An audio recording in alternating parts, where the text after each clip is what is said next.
The Williams family moved to the Colorado Valley in the fall of 1993. They were looking for quiet, just themselves, their two children, and a sprawling property with a century-old farmhouse and a large red barn that stood at the far end of the field. The previous owner had died mysteriously, and the property had sat vacant for 8 years. But the price was low, and the land seemed perfect. Too perfect. On the first day, Mr. Williams noticed the barn door was padlocked, with a rusted chain wrapped around it twice. There was a faded wooden sign nailed to the front, carved in shaky letters, "Do not open." He assumed it was for safety, old floorboards or stored chemicals maybe.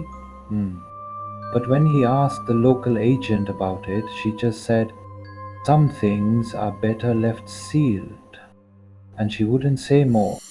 That night, their daughter Emma said she saw someone outside, tall, dark, and unmoving, standing beside the barn.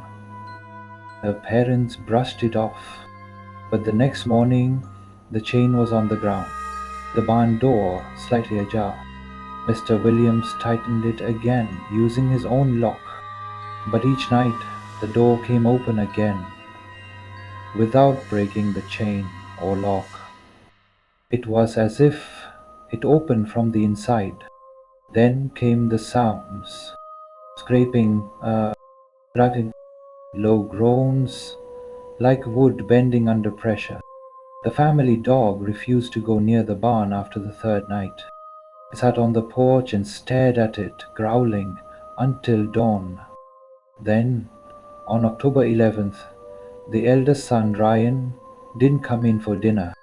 They found his flashlight in the grass, pointed toward the barn. The lock was missing. Inside, darkness. No sign of Ryan. They searched all night. The police arrived in the morning.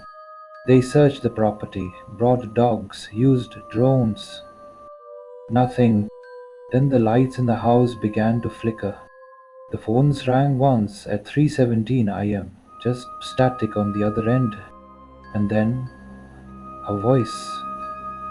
"Come see." Mrs. Williams left that same night with Emma. She never spoke publicly again. Mr. Williams refused to leave.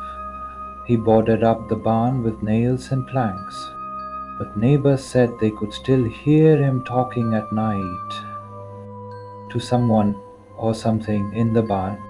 A week later, he vanished too. In 1998, a new buyer visited the house. He opened the barn.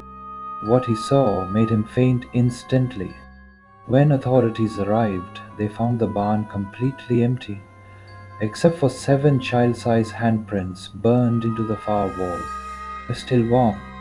To this day, the property remains unsold, but hikers claim the barn still opens on its own, and if you stand too close after midnight, you might hear children whispering, "Don't open it, don't open it."